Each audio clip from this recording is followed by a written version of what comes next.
Mendoj që ti bëjmë bashkë. Veçanërisht analistët. Ti bëjmë bashkë. Se ndoshta afrohen dhe më shumë politikanët. Kjo të ndru qendën, trajtimin e medjave, fjallës të gjire këto. A kivre që dëshirë të është komentu shumë, po për ne gazetarë të Kosovës, për kritik të kurtit, pra që po gëzohen për ramen atje, që duket një farë hipokrizie, pa ka shumë që... është hipokrizi për faktin që gjendja e medjave në Shqipni nuk është për t'u admiru. Dhe kjo vjen edhe për shkak të qasës që ka pushtetin ndaj medjas atje. Dhe më thënë, kur një gazetar i lirë këtu gëzohet pse fiton Edi Rama, ai nuk e ka të sinqert. Nuk e ka të sinqert as për Kosovë. Kjo është për arsye tjera. Duhet me undru qasja dhe me undru gjendja. Se kjo është që përmendja që ato raportet komplekse mes partive. Për shembull, opozita në Kosovë është me pushtetin atje. Po.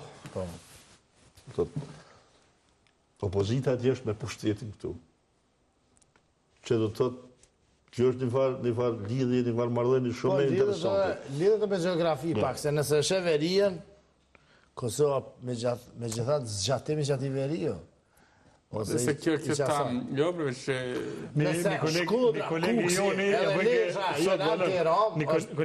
Një kolegu tjetë dhe këtë qërë në Shqipni na fitojmë gjithë Kosovës, po mujmë. Kavaj është në fitu në Shqipni. Kjo është me bo tifo edhe kure për cilë dhe më thonë kur ki hatër mbetje edhe konflikt partijak ose të liderve, mande edhe të bësulla për shambull edhe kur e priti këtë Adriatik Lapaj në zyrë. Qa i bashkon këta dy? Qa ka uze? Qëfar qështë e bashkon Albin Kurti dhe Adriatik Lapaj që e priti në zyrë? Po hajde, është si opozit potenciale. Edhe tani duhet me ju kundërvu dhe Ramës me këtë mitët që i gjindor, e që kjo është gafimi me në jo. Kam i den që, dhe më thënë, të dyja hapsirat ndikohen një mas të madhe nga njëra tjetra. Duan apo s'duan të pranojnë. Në ndërtije. Ndikohen shumë. Edhe atje kanë interes të madhe në Kosovës, tashmë shumë të rritur. Edhe këtu ndikohen po ashtu nga Shqipëria edhe për arsye historike, po edhe aktuale. Kështu që në këto lloj diskutime, veçanërisht me disa analistëve, intelektualëve, profesorëve, akademikëve e kështu me radhë, mendoj që një masë të madhe është një mendim i caktuar që për fenomenet shoqërore, ato politike, ekonomike e tjera, po një dozë secila palë duhet me leju mendimin e vetë njerëzve që jetojnë atje. Me u rezervu pak në ke pasysh në diskutime ballë për ballë. Për shembull, ata të respektojnë mendimin e njerëzve që jetojnë tu, që e njohin më mirë ambientin, sepse ti jeton lagje, ke nevojë të tua, i din gjërat se si ndodhin më gjatë, marrëdhëniet njerëzore, edhe njëjtë edhe atje. Kjo qasje vllazërore. Kjo qasje vllazërore. Le një hapësirë që njëra palë mund ta ketë gabim krahasim me tjetrën dhe pastaj pjesa tjetër është diskutimi i fenomeneve që edhe ashtu ne duhet mësojmë nga njëri tjetri. Kam ndodhur me rastet kur i njohin të dy situata, si më thonë, për shembull Beratja dhe Batoni. Mund është mjallon një hapësirë më pak atjeri, një hapësirë më shumë këtu, sa ata njohin... Në deputet e kesh hup mund duke po flasi parim se...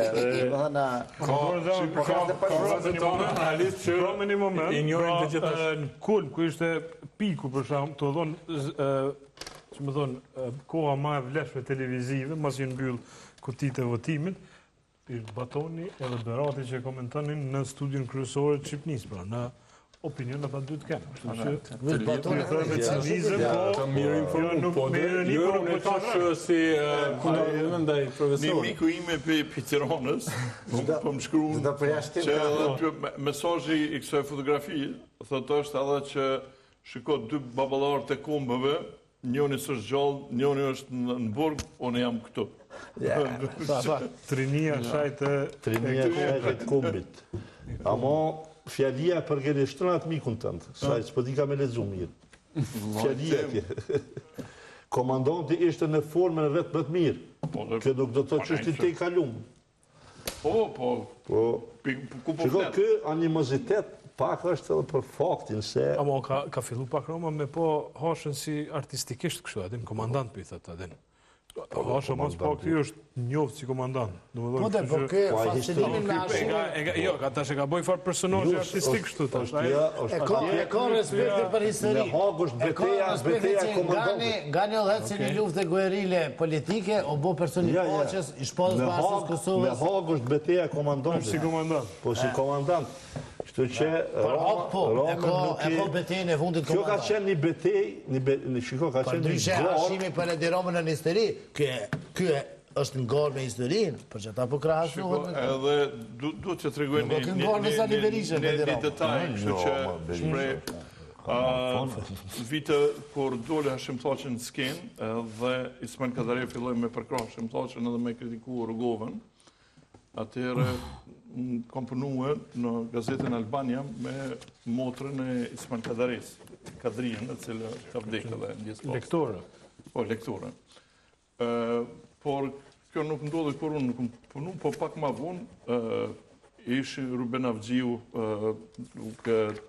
Enkeldemi e disa tjerë, Elvisi, Elvis Hoxha, edhe pak... Kjo që përnë e ke shofera? Jo, kjo ka qenë... Elvis Hoxha.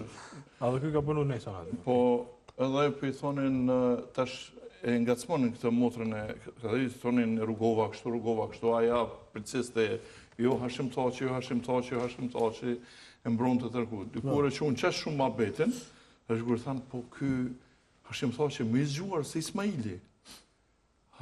Kur Igor Budalla, tha si mund tjetë një katunari Drenicës me zgjuar se Ismaili.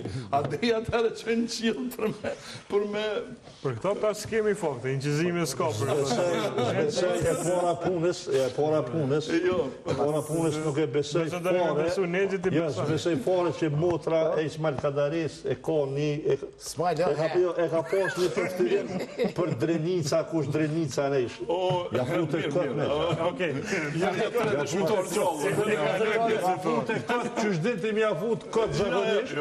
Po më akuzën që përmej. Po, absolutisht. Deri sa nuk i bjen faktet, unë të konsideroj si për e kanë vetë një gazetar tjetër. Jam fute këtë. Ku kem pares, tha, kënë e pe, tha e posh Ismail Kadarin. Qa i the, tha Smajlë, tha he. Kur nuk do të marrë çmimin Nobel. Paramiroj që Smajlë tash i ka hunë. Një konferencë për shtyp Sali Berisha, në cilën për herë të parë ndoshta mund konsiderohet që disi po i pranën rezultatin. Ku që tash e reja promshë? Jo, e orëve më pashme. Pra që duket që është një fashaje që ndoshta Shqipnia po jo, dhe Shqipnia po shndrohet në normalitet. Unë i këmë përcjetë shumicën e zjedhjeve në Shqipni, diferencë po, por situata ka qenë një me nderë, gjithmonë e tensionume. Unë isham Tiranë sot, tash për duket pak më edhe për të interesit normale. njerëzve që kanë për zjedhjet në natyrshme kjo, isha gjatë ditës atje, u ktheva pas dite. Praktikisht, dhe nuk është atmosferë si që maj menon në shumë vite, kur njerëzit e ndjeshin dhe shumë mujë mrapa, si që thonë ata të karikuar me energji, dhe më thënë ose fitore se humbje, ishte më qetë. Edhe ata që nuk ndajnë mendimin me fitusin, nuk kanë votu si që duket për fitusin, edhe ata ishin më të qetë, sepse nuk ndjeshin një rrezik le themi nga konfirmimi i partisë pushtetit. Edhe pse po shikosh raportin e SB-Udirit sot, deklarimet e Zanierit dhe kolegëve të vet aty, domethënë disa nga problemet që ka pas Shqipëria me zgjedhjet vazhdojnë të jenë të tilla dhe madje njëri nga ata tha që nëse vazhdon kështu me zgjedhje, Shqipëria nuk hyn në Evropë, që ishte deklaratë shumë e fuqishme praktikisht. Sepse ka të bëjë me administratën dhe me presionin e administratës. Pra që shpërdoret administrata, ato që përmendi Shqiprani shfrytëzimin e resurseve të shtetit për shkak të Udirit e shkakton. Domethënë shfrytëzimin e resurseve të pra shtetit. të ku shkon në TV Syri shkojnë në një zyre, pastaj ikin ata që shtem pastaj përfundojnë në policinë, kallëzim penal, pra për nuk di se çfarë epilogu pat, por megjithatë, pra ato incidente serioze janë, ato që ka ndodhur dje, po me pa në ato prizmin e historisë. Asaj që ka qenë më herët, nuk përjetojnë mos zgjedhësi